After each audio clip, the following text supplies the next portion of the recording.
in ghosts. I want to make that clear before I tell you what happened to me on the night of my 23rd birthday.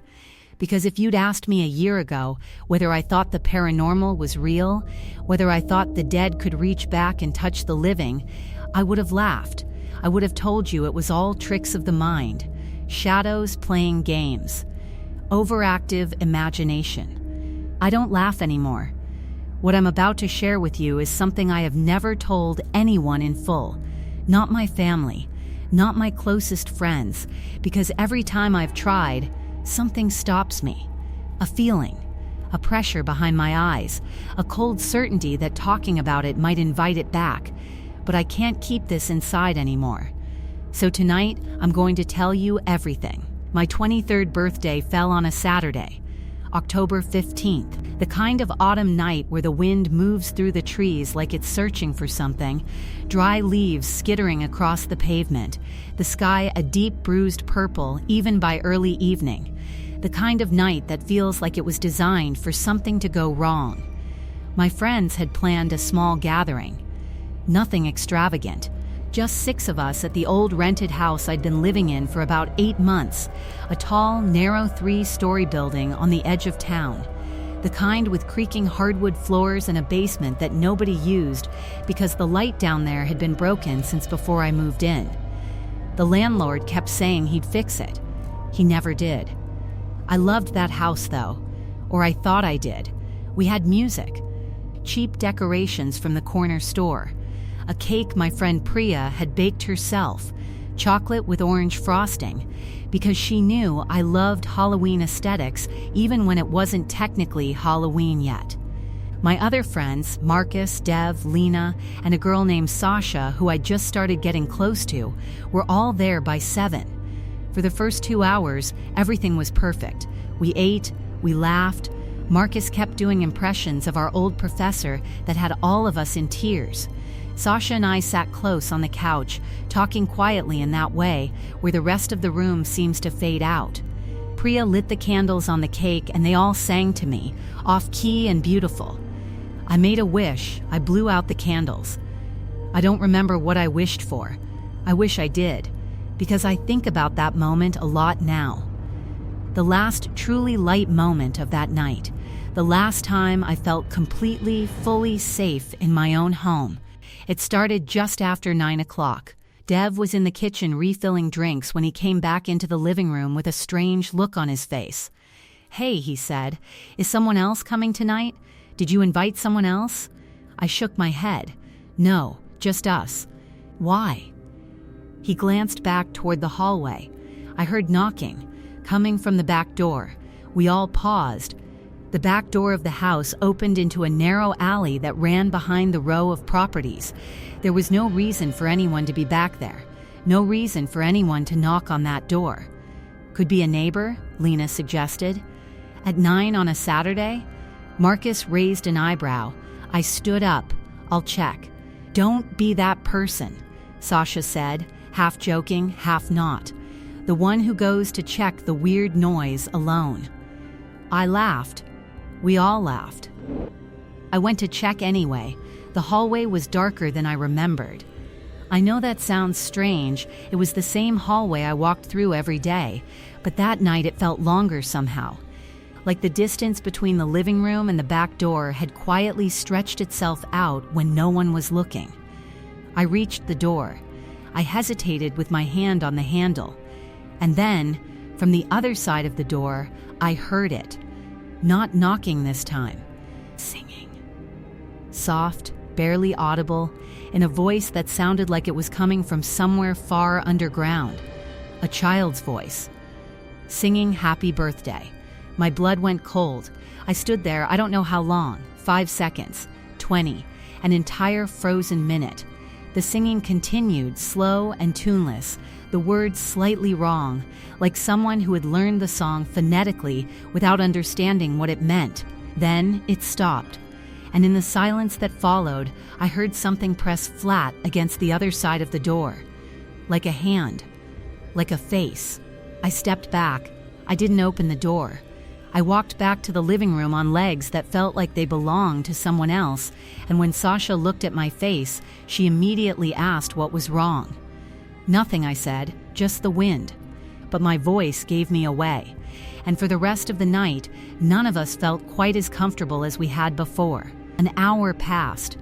We tried to return to normal, music back on, more drinks, Dev winning an argument about something none of us can remember now. The incident at the back door began to feel silly, distant, a trick of sound, the way old houses play games with acoustics. Then Lena picked up my phone. She was scrolling through the photos she'd taken earlier that evening, the cake, the decorations, the group shots, wanting to post something to her story. She was laughing at one of Marcus pulling a ridiculous face when she stopped. Just stopped. "What?" I asked. She didn't answer right away. She kept staring at the screen. Then, very slowly, she turned the phone around and showed me.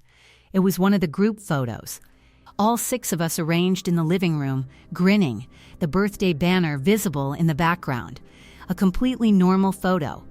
Except, behind us, through the doorway that led into the hallway, just barely visible in the shadow, right at the edge of the frame, was a shape.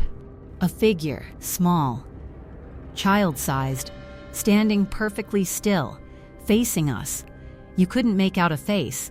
The shadow was too deep, but the shape was unmistakable.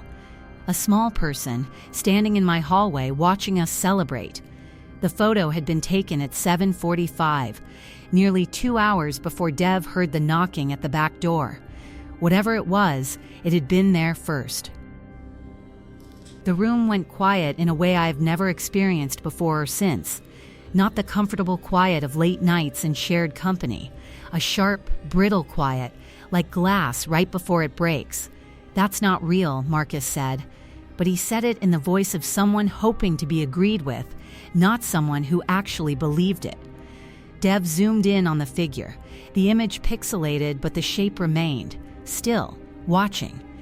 "It's probably just a shadow," Sasha said. "The light from the window catching the coat rack. I didn't have a coat rack in that hallway." After we looked at the photo, I suggested we go through all the other pictures from the evening, partly to check if the figure appeared in any others. Partly, and I understand how irrational this sounds, because I was hoping to find a rational explanation. We found 3 more photos with the figure, all taken at different points in the night, all showing the same small shape in different locations throughout the house. Behind the kitchen doorway, in the corner near the bookshelf. Once, in a photo taken from across the room, what appeared to be the outline of it right beside me, so close its shoulder might have been brushing mine. I didn't feel anything. I didn't see anything. It was just there, and I had no idea. Sasha grabbed my arm. "We need to leave." And I think if we had left at that exact moment, the story would have ended there. Strange and unsettling, but ultimately harmless. A mystery we never solved. But we didn't leave, because that's when we heard the sound from the basement. A slow, rhythmic banging, like something being knocked against the pipes, steady as a metronome, patient as something that has no concept of time. Bang, bang, bang. "Nobody go down there," Lena said immediately, and she said it with such authority that everyone instantly agreed. So naturally, I went. I know. But here is the thing you need to understand. It was my house. My birthday. And more than that, there was something happening to me that I still cannot explain. A pull. Not curiosity exactly. Something older and deeper than curiosity. Like the basement was calling to a part of me that didn't have language, like I had no real choice in the matter. I took my phone. I turned on the flashlight. I opened the door. The smell hit me first. Old paper and something else underneath, something sweet and wrong like fruit left too long in the dark. The stairs descended into pure black, my flashlight throwing a pale trembling cone of light that barely reached the bottom. The banging had stopped the moment I opened the door. The silence was somehow worse. I went down anyway. The basement was one long rectangular room. Concrete walls, a low ceiling with exposed pipes, some old shelving units filled with things left behind by whoever lived there before me. Boxes, a broken lamp, a rolled-up carpet, paint cans. I swept my flashlight across it all. Nothing, no one, nothing moving, no explanation for the banging. I was about to go back upstairs when my light caught something on the far wall. I walked toward it.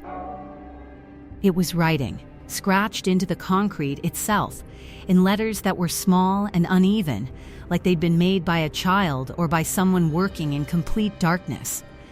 Some letters were deep and deliberate, others barely visible, like the person had grown tired or afraid near the end. I leaned close and read it.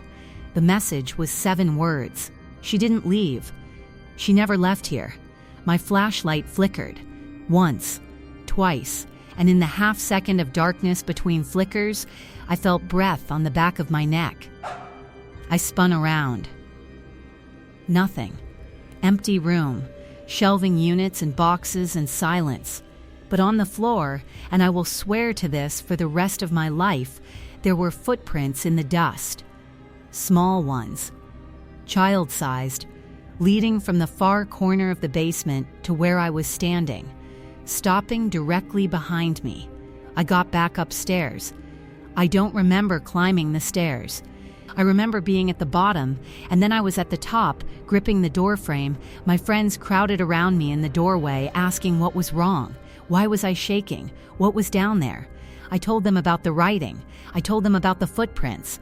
Marcus wanted to call someone, his brother, a friend, anyone. Lena was already pulling on her jacket. Dev was pale in a way I'd never seen before. Sasha took my hands in hers and looked at me steadily and said, "We are all leaving. Right now. Together." I nodded. Yes, absolutely. Let's go. I went to grab my jacket from the hook near the front door. My phone buzzed. A text message. Unknown number. No caller ID, no area code, just a blank space where the sender information should have been. I looked at the message. It was one word. A name. My full name. First, middle, last. The name that is on my birth certificate. The name that almost no one in my life knows in full because I never use my middle name, have never liked it, have told perhaps 3 people in my entire life. That was all, just my name, sent by no one, from nowhere. I showed it to Sasha. I watched her face change. "We're leaving," she said. Not a suggestion this time. We left. We went to Marcus's apartment. All 6 of us piled into Ubers, not sleeping, sitting in his living room with every light on until 4 in the morning when the sun started to think about rising and the world felt safe again. I didn't go back to the house for 2 days. When I did, in full daylight, with Sasha beside me, the first thing I did was go to the basement. The writing was still there. I photographed it. I still have that photograph. Then I went next door. My neighbor was an older woman named Mrs. Carver, who I'd spoken to occasionally over the months, mostly brief exchanges about parking or parcel deliveries. She had lived on that street for 30 years. She knew the history of every house. I knocked on her door. I showed her the photograph of the writing on my wall. I told her as calmly as I could about what had happened on my birthday night. She looked at the photograph for a long time. Then she invited me inside. She made tea. She sat across from me at her kitchen table. And she told me about the girl. Her name had been Clara. She had lived in my house, or the house that stood on that land before mine was built, in the early 1970s with her parents. Clara had been 7 years old. By all accounts, she had been a bright, curious, deeply imaginative child. She had died in October. Not in the house, Mrs. Carver was quick to say. An accident, some distance away. She was found 3 days after she went missing. But here is the thing. Here's the part that Mrs. Carver told me in a low, careful voice, watching my face as she spoke. Clara had been found on October 15th, my birthday. The same date, more than 50 years apart. Mrs. Carver reached into a drawer and, without hesitation, as if she'd been waiting a long time to show this to someone, she produced a small photograph. Black and white, slightly yellowed at the edges, a little girl, maybe 7 years old, standing in front of a house, squinting slightly into the sun. Wearing a dress with a pattern of small flowers, she was smiling. I don't know how to explain the feeling that moved through me when I looked at that photograph. Not fear, exactly. Something more complex than fear. Like recognition. Like grief. Like the specific sadness of knowing that someone existed and is gone and the world moved on without noticing enough. She loved birthdays, Mrs. Carver said quietly. Her mother told me that once. Said Clara would have celebrated everyone's birthday if she could. Made cards. Baked little cakes, even at 7 years old. She paused, folded her hands. She just loved to make people feel remembered on their special day. I didn't say anything for a long time. Then, the singing. At the back door. Was it "Happy Birthday"? Mrs. Carver looked at me. Tell me exactly what it sounded like. I described it. Soft. A child's voice. The words slightly wrong. She nodded slowly, and something in her expression made my throat tighten. Her mother said Clara always got the words slightly wrong, she said. She'd sing it beautifully, but she'd change little things. She never sang it quite the way everyone else did. After, I moved out of the house 3 weeks later. I want to be honest with you, it wasn't purely because of fear. It was something more subtle and harder to name. A feeling that the house was no longer entirely mine, that I was sharing it with something that had a prior claim, and that no amount of time would change that. Before I left, I did something. I'm not sure why. It felt right, in the way that things sometimes feel right when your rational mind has given up trying to be in charge. I bought a small birthday cake, nothing fancy, just one of those individual ones from the grocery store. I brought it to the basement. I lit a candle. I sang Happy Birthday. To Clara, alone in the basement, by the glow of one candle, I sang to a little girl who had been gone for 50 years. I told her she was remembered. I told her she didn't have to keep watching from doorways and hallways. I told her she could go. The candle flame, which had been perfectly steady in that still, underground room, flared once, bright and high, and then went out. And the basement, for the first time since I'd moved into that house, felt empty. Genuinely, completely empty. Not the emptiness that hides something, the emptiness of a room that has simply been left behind. I picked up the cake. I walked up the stairs. I didn't look back. I have thought about this night, this birthday, almost every day since it happened. I have turned it over and over in my mind, looking for the rational explanation, the one I used to reach for automatically, back when I was the person who didn't believe. Some of it I can explain. The figure in the photographs, perhaps a trick of shadow, of light, of the camera's limitations. Perhaps. The message from the unknown number. Perhaps a mistake, a misdial. Something technical I don't understand. The writing on the wall, perhaps left by someone long before I moved in. Something I simply never noticed. Perhaps. But the singing at the back door, the voice, the slightly wrong words, on the anniversary of a little girl's death, I have no explanation for that. I have tried. I cannot. And the footprints in the dust, stopping directly behind me in the basement, walking from a corner I had already checked and found empty. I have no explanation for that either. Here's what I believe now, and you can take it for whatever it's worth. I believe Clara was real. I believe that something of her, some echo, some residue, remained in that house, in the land beneath it, in the memory of the walls. I believe that she was not malicious. I believe that she was simply doing what she had always done in life, trying to make someone feel seen on their birthday. In her own way, however frightening it was, however much it upended everything I thought I knew, she was trying to celebrate me. I find that both the most comforting and the most heartbreaking thing I have ever encountered. Last October, the 15th, I was living in a new apartment in a different part of the city. New walls, new floors, no history that I knew of. It was my 24th birthday. I had people over. We laughed, we ate, we were warm and loud and alive. At 9 o'clock, right on the hour, I thought I heard something from outside my window. My apartment is on the 4th floor. There is no logical way for a sound to come from outside. But I thought I heard it. A child's voice. Soft, slightly off-key. The words not quite right. Singing happy birthday. I went to the window. I looked out. There was nothing there. Just the city below, lit up and indifferent. Just the autumn night, leaves moving in the dark. I stood at that window for a long moment, and then I smiled. "Happy birthday, Clara," I said quietly to the empty air. I don't know if she heard me, but the window, which I had not touched, gently fogged, the way glass does when something breathing is close to it.